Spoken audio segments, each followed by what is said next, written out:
Banyak di antara kita yang mengeluhkan di saat umat sedang berhadapan dengan musuh-musuh eksternal. Tapi di saat yang sama kita pun masih tetap membahas masalah-masalah yang sensitif, yang bisa saja menimbulkan kesalahpahaman atau bahkan mungkin perselisihan dan permusuhan di antara internal umat kita. Seperti membahas masalah yang bersifat mengingatkan umat dari perbuatan-perbuatan syirik, atau mengingatkan umat dari perbuatan-perbuatan mengada-ngada dalam agama yang diamalkan oleh mungkin mayoritas kaum muslimin atau diyakini oleh mereka. Apakah tidak lebih penting kita mendiamkan apa yang ada di masyarakat muslim hari ini, lalu kita bersama-sama menghadapi musuh besar kita, musuh bersama kita, kaum musyrikin, kaum munafikin dan sebagainya? Mungkin antum setuju dengan saya bahwasanya masing-masing kita punya tugas. Ada yang spesialis penyakit luar, ada yang spesialis penyakit dalam. Ada dokter umum, ada dokter spesialis. Bahkan ada lagi yang lebih spesial.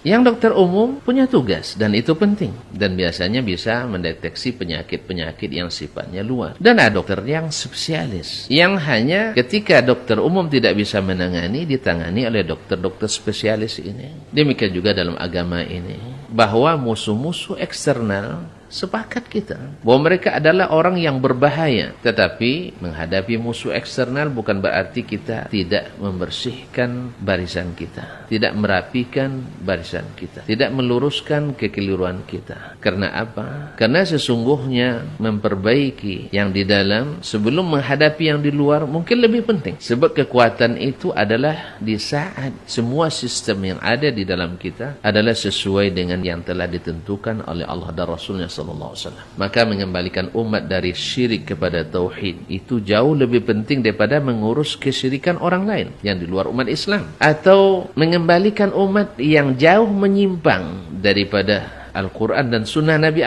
SAW yang telah diterapkan dan dipraktikkan oleh Nabi dan para sahabatnya, yang menyebabkan perselisihan berkepanjangan di antara umat ini. Maka kita perlu para ulama yang intens pula untuk menghidupkan sunnah-sunnah Nabi dalam masalah ini. Maka marilah kita saling mengisi, yang mengingatkan umat dari maksiat-maksiat yang zahir, riba, zina, minuman keras, korupsi dan sebagainya, itu juga bagus. Tapi di satu sisi lain yang mengingatkan umat untuk bagaimana berakidah yang benar sesuai Al-Quran dan Sunnah, pemahaman as-salafus salih, bagaimana salatnya sesuai dengan salat Nabi SAW, bagaimana zikir dan doanya mencontoh Nabi SAW, bagaimana dalam berkeluarga mengikuti sunnah Nabi SAW. Ini juga penting. Bahkan kalau kita mencontoh Nabi SAW, Nabi lebih duluan membenahi internal dulu sebelum menghadapi musuh eksternal. Makanya 13 tahun di Mekah Nabi menahan diri tidak menerima tantangan berperang dari orang-orang yang memerangi dan memusuhinya. Bahkan di awal-awal di Madinah Nabi sendiri masih menahan. Bahkan ketika perang Badar terjadi, Nabi bukan bermaksud berperang, tapi